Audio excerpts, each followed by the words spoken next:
Hello, ladies and gentlemen, boys and girls, क्या आप जीवन में आगे बढ़ना चाहते हो और सफलता की चोटियां छूना चाहते हो तो ये चैनल आपके लिए, क्योंकि मेरा पैशन, मेरा प्रोफेशन, मेरा विजन आपके सफर में आपका हम सफर बनो। इसीलिए आपको चाहिए कि मेरे वीडियोस को ध्यान से देखिए, ध्यान से सुनिए और अपने जीवन में आप भी और मैं भी इसे अप्लाई करेंगे, so that together we can make this world a better place to live।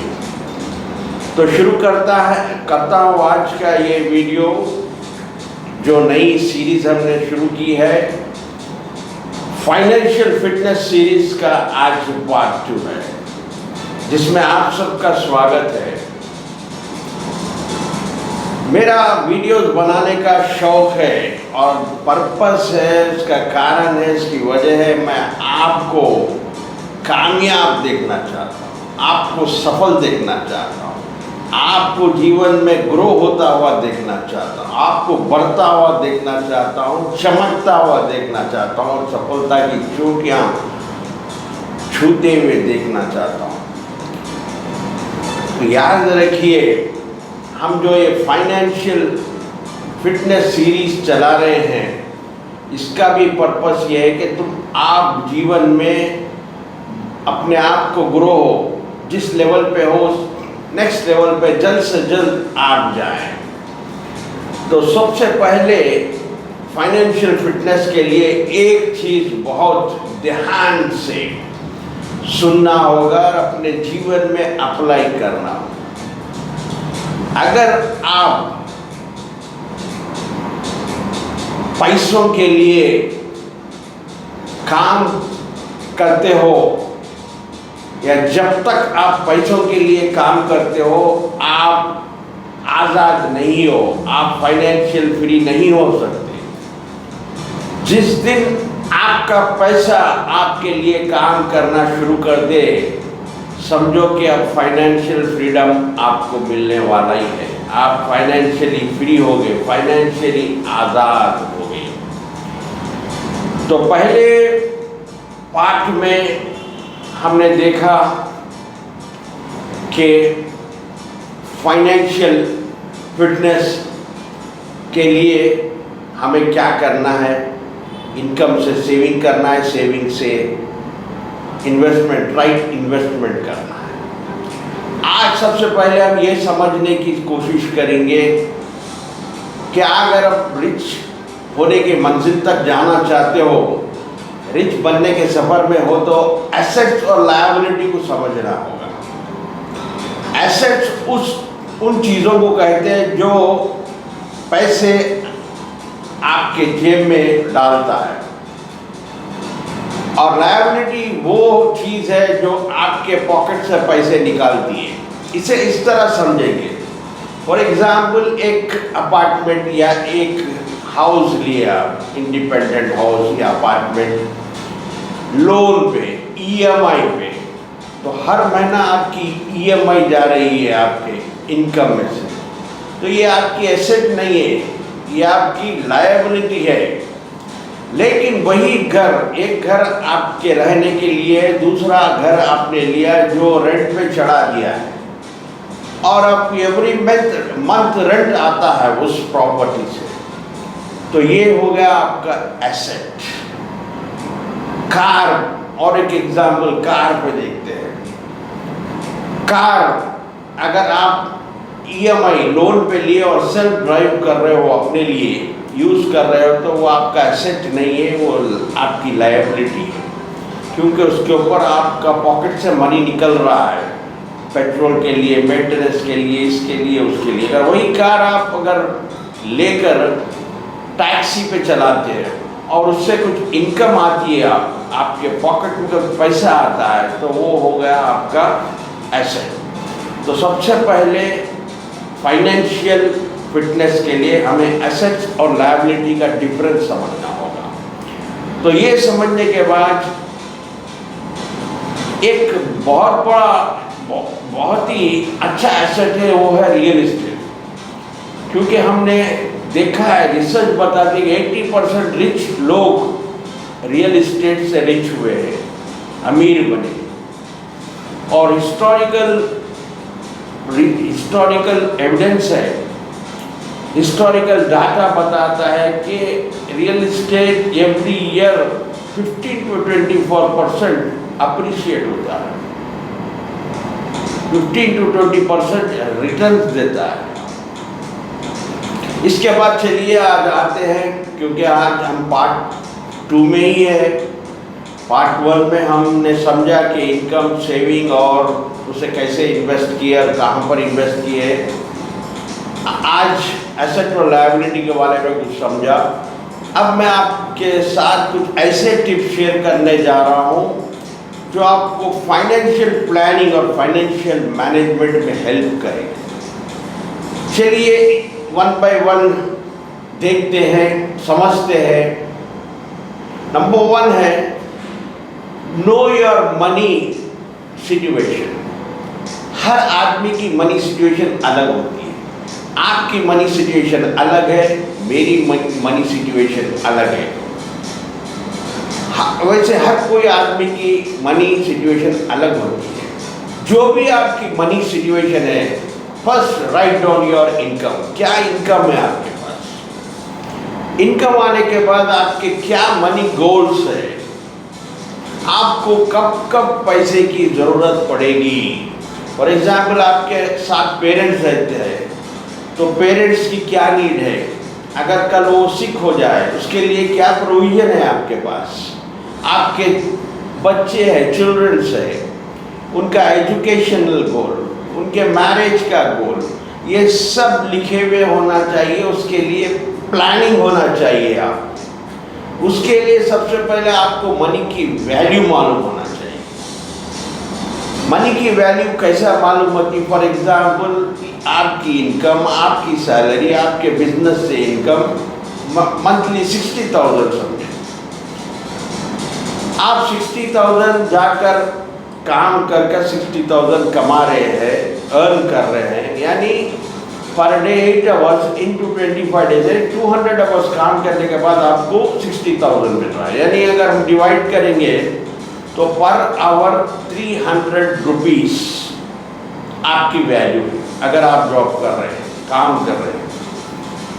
अब आप कोई चीज़ खरीद रहे हैं, 6,000 रुपीज़ का आइटम या 3,000 रुपीज़ का कोई आइटम ले रहे हैं, तो आपको माइंड में ये सोचना होगा कि ये आइटम जो मैं परचेज बाई करने जा रहा हूँ, इसके लिए मुझे 10 घंटे काम करने के बाद मिलते हैं। 10 घंटे काम करना होगा, तो तब आपका जो आइडिया है बाई करने का, हो सकता है वो ड्रॉप हो जाए।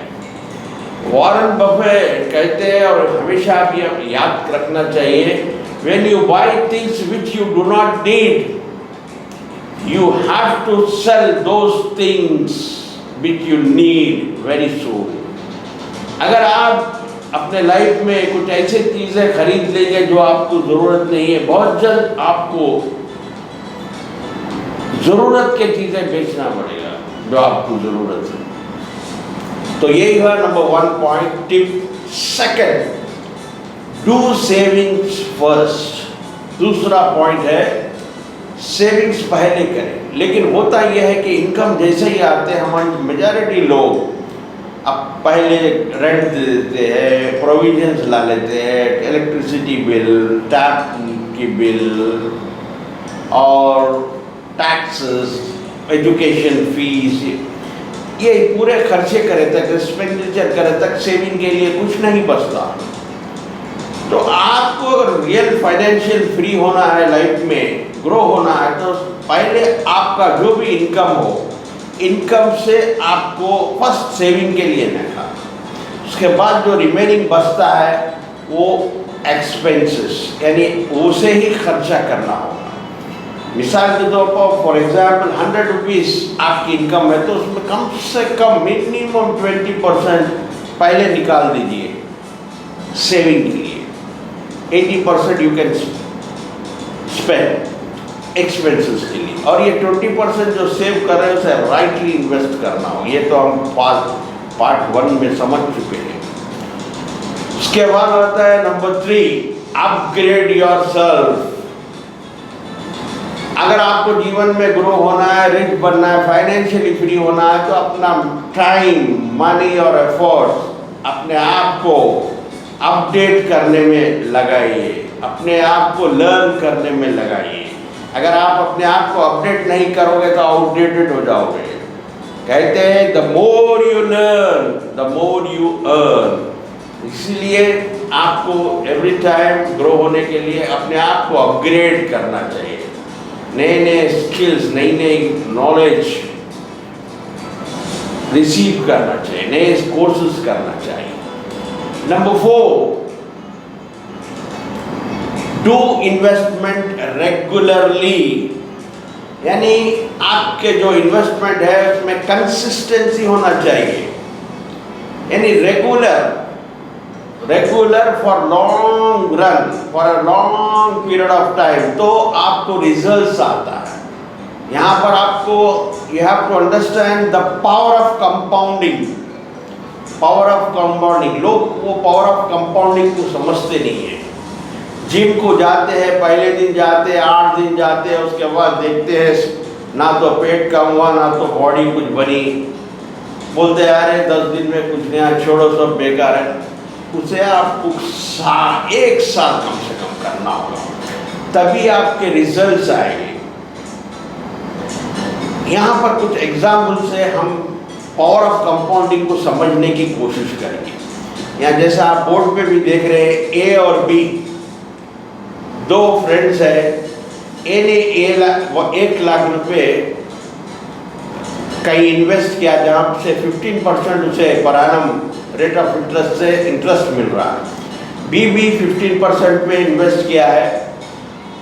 ए क्या करता है, एवरी ईयर जो 15,000 आता है वो स्पेंड कर देता है, बल्कि बी 15,000 को फिर से दोबारा री इन्वेस्ट करता है। तो सेकेंड ईयर में ए को फिर 15,000 आ गए, क्योंकि वो स्पेंड कर चुका। बी को 15,000 भी और री इन्वेस्ट करा, उससे मिलेंगे 17,250। ए एवरी ईयर ऐसी 15,000 इंटरेस्ट आ रहा, वो पूरा स्पेंड कर ले रहा और उसका प्रिंसिपल अमाउंट सिर्फ 1 लाख रुपए इन्वेस्टमेंट रह गया। जबकि बी जो इंटरेस्ट आ रहा उसको भी इन्वेस्ट किया और 10th ईयर में उसका रेट ऑफ उसका इंटरेस्ट होगा 52,000 और ऑल टुगेदर उसके पास जमा हो गए 4.04 lakhs। ए के पास 1 लाख, बी के पास 4 lakh. That is the power of compounding. और एक एग्जाम्पल से समझेंगे। ए और बी सेम 2 फ्रेंड्स, ए के पास एक 10 लाख से, बी के पास एक 10 लाख से। ए 5 लाख सेविंग्स में लगा दिया, 5 लाख जो है इक्विटी में लगा। बी 5 लाख एफडी और 5 लाख जो है गोल्ड में लगा। तो बताइए अपना कॉमन सेंस इंटेलिजेंस लगा कि किसके कितने हो गए, कौन आगे रहेगा और कौन पीछे रहेगा। ए जो 5 लाख एसबी में लगा 4% इंटरेस्ट और इक्विटी में लगा 16-17%, और इधर एफडी में लगा 5 लाख 6% रेट ऑफ इंटरेस्ट मान लो, और गोल्ड 8-8% गोल्ड देगा। तो बी के पास होंगे 20 साल के बाद, आफ्टर 21, बी के पास जमा होंगे only 40 lakhs, near around 40 lakhs, whereas A के पास होंगे वही 20 years में 1 करोड़। इसे कहते हैं एसेट एलोकेशन। तो राइटली इन्वेस्ट करना, इससे आपको इन्वेस्ट करने से पहले कहाँ पर इन्वेस्ट करना ये समझना होगा। तो अब आते हैं 5th पॉइंट पर। 5th point, lifestyle as per your income.